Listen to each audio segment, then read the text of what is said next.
You are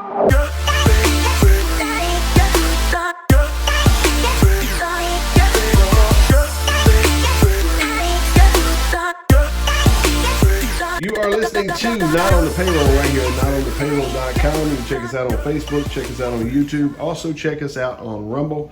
Got the privilege tonight to actually sit down and talk with Mr. Charles Duckworth. He is in charge of what's going on here in the Burkeville area for the volunteer fire department. Charles, I appreciate you taking time with us, man. And we wanted to kind of pick your brain a little bit about this ambulance situation here in the area. Obviously, last night we had some, or should I say Monday night, we had some new news there out of Jasper talking about Allegiance has actually set up a contract, an exclusive contract, and just wanted to kind of talk to you a little bit. You have a meeting coming up here on Saturday. It's a open to the public meeting. And what's kind of the intention for the meeting? The full intention of the meeting, from my perspective of it, is I'm trying to get the information out to the community, to the residents of Newton County. I'm trying to be the voice for Newton County, for the residents, because nobody else is stepping up to the plate to voice it and let the people know what's going on. I'm standing up for the people because nobody else is. Okay. And I want the public to know what's going on, and instead of keeping everything a secret. Okay. This is the real world. Everybody's got big shoulders, and they need to know what's going on in the county. So the dilemma, now you had a meeting back a couple of months ago, correct? April the 30th. On April 30th, okay. And at that point, there was really a kind of an outcry for the ambulances to be more actively involved and localized to Newton and even the Burkeville area, right? That's right. And so since that meeting, what has changed? Since that meeting, starting the very next day, we had a ambulance in Newton, in the city of Newton, Okay. that has not been there. And it was all because I worked the deal out with Allegiance to say, hey, we got to ease the pain of this response time because we're taking the heat of it. Y'all are taking the heat of it. And nobody else is really giving a crap right now about what's going on because that was election time. So I stepped up and said, hey, this is what I want. I want 30 minutes or less response time. Right.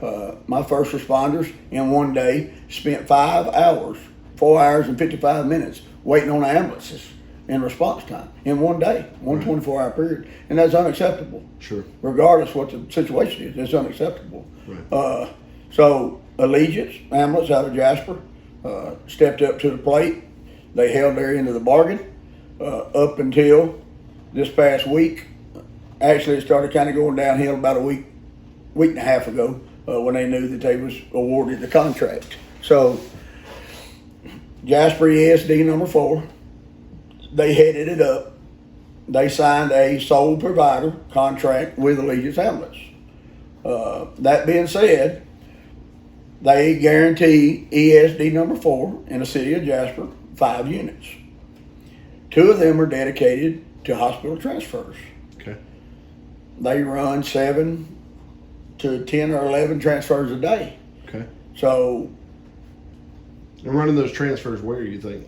Is that they the Beaumont or run everywhere? they run them anywhere from Beaumont to Lufkin to Houston to Galveston. Okay. Just out to better trauma centers because Jasper Memorial is a transfer center. Okay. That's what that hospital is. That is a transfer unit. So that being said, that leaves 3 ambulances to run 911. When they get down to where they only have 2 units sitting at their station, if Newton County calls 911 for an ambulance, you're not getting one because they must, by contract, keep 2 ambulances on hand at all times. Wow. So when it gets down to they have 2 units, you're not getting one until they get one freed up. So where does that put these other companies like Acadian and all that? Acadian, whichever one got the contract, this was before the contract was signed, whichever one got the contract, the other one was leaving. So Acadian should be out by now. Should be out of Jasper? Yeah. Okay. Which they was down to 1 truck in Jasper anyway. So They were almost gone anyhow. They was almost gone anyway. So, and excuse me, since the night of my meeting, April the 30th, I've heard not one word advocating ambulance. They have not tried, nothing. Allegiance, I talk to them on a weekly basis, sometimes on a daily basis. They have really showed that they wanted the project, and they got the project. The thing is that what I'm working on right now, myself and Trout Creek Fire Department, we're the only two FROs, first responder organizations, that is trying to work something out for the citizens of Newton County, because nobody else is. I've called 3 different elected officials and addressed the situation. One of them's answer was, well, we're going to have to raise taxes. And my answer to him was, it's too late to raise taxes. This needs to be fixed. So, a day or two later, I called another one. And their answer was, we'll just have to see how it plays out. Well, this is how it played out. Newton County is not going to have an ambulance. So, this is a problem. So, I went to the meeting last night, sat down, and we discussed everything with Allegiance Ambulance after they signed the contract with the city of Jasper. For 45 days, they're going to run the ambulance as they've been running it, not stationed in Newton, but we're still going to have a static ambulance to respond to Newton County as needed if it's available in Jasper. So we talked with them. After the 45 days, they're going to look at the run reports, see if they need to add the 6th ambulance. If they need to add the 6th ambulance, the deal that myself and Trout Creek's working on is we're going to sign a contract. RESD is going to sign a contract with Allegiance Ambulance at a no substitute to add that 6th unit. Okay. That's what we're hoping works out.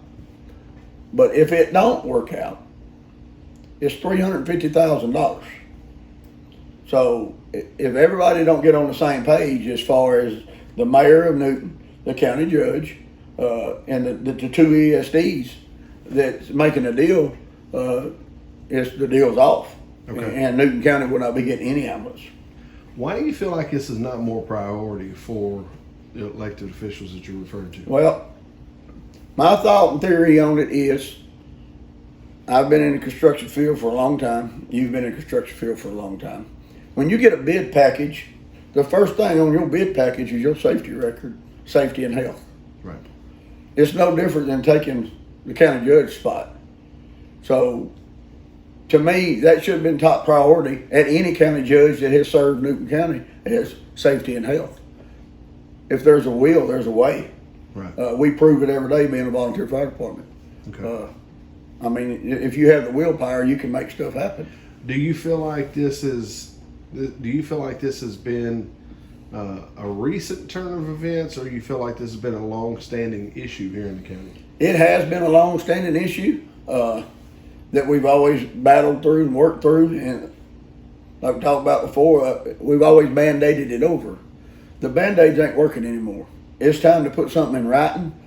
That way we know we got our back covered when we go to answer a call. Yeah. And we're not standing there looking at a family saying, we don't know when we're going to get an ambulance. Yeah. That's the hard part. The county officials are not the one on their knees working on somebody. It's our first responders that's doing it for free, that's having to spend hours of their own time to take care of somebody until we can get an ambulance. But it seems that it don't matter to nobody else. So what happens, obviously you answered this question before, but kind of what is the plan B if this deal with Burkeville and it's a volunteer fire department and Trout Creek volunteer fire department? That's right. So what happens, what's the plan B if that does not happen as far as bringing on the 6th unit? Well, Trout Creek would probably be okay with, I mean, if they had to, they could roll a call to, if Allegiance didn't have anybody available, they could roll a call to Acadian, because Acadian is in the south end of Jasper County. They are in the south end of Newton County. We're talking about from Old Salem North that's going to be uncovered. They won't have any coverage. Plan B, I don't know that yet. I ain't crossed that bridge yet. Okay. But it's very grim of what's going to happen. So, what's your encouragement to the public out here? Because obviously, you want as many people to show up as you can on Saturday. What time is that event start? 7 p.m. Saturday at the Cade Building in Burkeville. Cade Building in Burkeville, 7 p.m. Yep. But really, even beyond that, man, is almost, you kind of want to light a fire under the people, light a fire under the elected officials. That's right.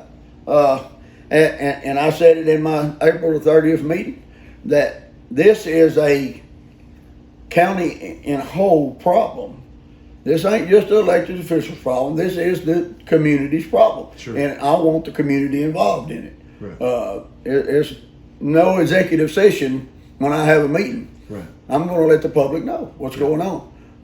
So that being said, I want the public to know that way. I mean, Newton County is a long county, but it's a small county, and it don't take long for the word to get around what's really going on. So that is my perspective of it. Let the public know.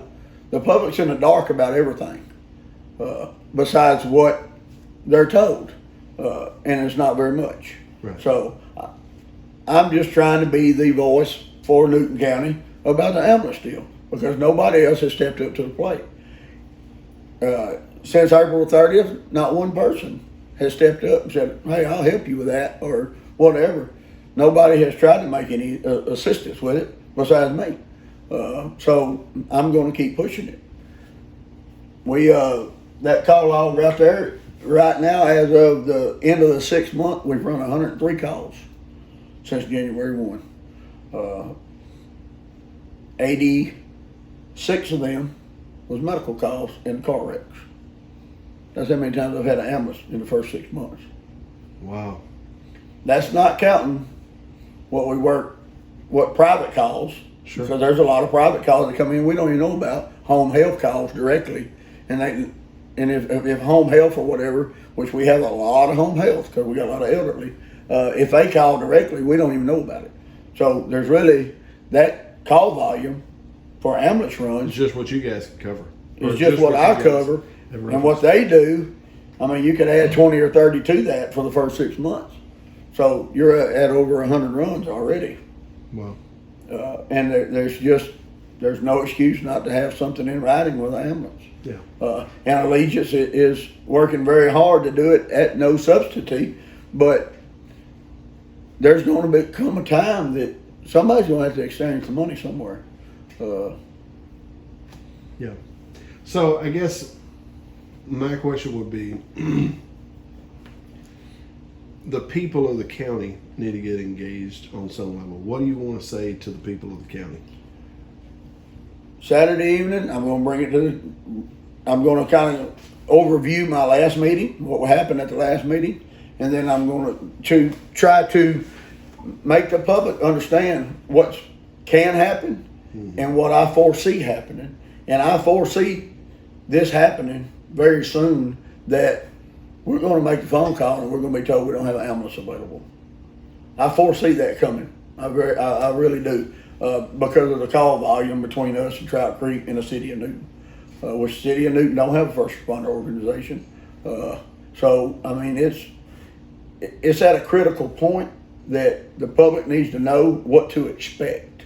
Yeah. Because if we don't let the public know what to expect when it does happen, that's when it's going to get the mudslinging, and that courthouse is going to fill up down there with people wanting to know why they're not getting an ambulance. Yeah. Because that is going to fall back on the county officials, and why there is not an ambulance coming to this county. Yeah. All right. So we got Saturday at the Cade Building. At the Cade Building, 7 p.m. 7 p.m. Show up a little bit early because you're probably going to need parking space. So I'm going to need it. I hope to have a good turnout. Like I say, I had 40, 45 people at the first one. And I really hope to have a good turnout. I've had a lot of comments on my social media that I was having a meeting. And I did put it on social media that it's not a rock chunking contest. Right. That's not what I'm after. I am after Solution for my people in Newton County. Yeah. more especially ESD number 3, ESD number 2, Trout Creek. That, I mean, we are very concerned about our people. Toledo Bend, that's a retirement home up there, Right. from one end to the other. They run calls up there all the time. Yeah. So, I mean, we have to have some type of coverage. Yeah. And I would hate to do it, but I will do it. It will get to the point when I don't have an ambulance, I'm going to start calling every county official and have them come to the scene and stand by until I get an ambulance and let them see firsthand what we're dealing with. Yeah. Because, I mean, until it happens to one of them, I mean, it's like they don't care. And that's where I have the problem. That's when we're going to butt heads. Yeah. Ladies and gentlemen, Saturday, the Cade Building in Burkeville, 7 o'clock. 7 o'clock. Charles, we appreciate you taking some time out of your schedule, man. I know you got a lot going on, but we appreciate you sitting down with us and answering a few questions and kind of giving a little bit of insight. Maybe, hopefully, with our little part here, getting us out to the public, maybe we can stir some people up to get up here to you. So, but once again, appreciate you for taking your time, man. I appreciate you coming and getting the word out. But like I say, Saturday night, it's not a rock chunking contest. I'm just trying to get my point across and let the public know what's really going on. That way the public can let the public know. That way they can be prepared for what's going to happen in the future. Yeah, there you go. Ladies and gentlemen, you've been listening to Not on the Payroll right here at notonthepayroll.com. You can always check us out on Facebook, check us out on YouTube, and also on Rumble. And you can also check our radio show out on Thursday nights, 7 p.m. on KJAS 107.3.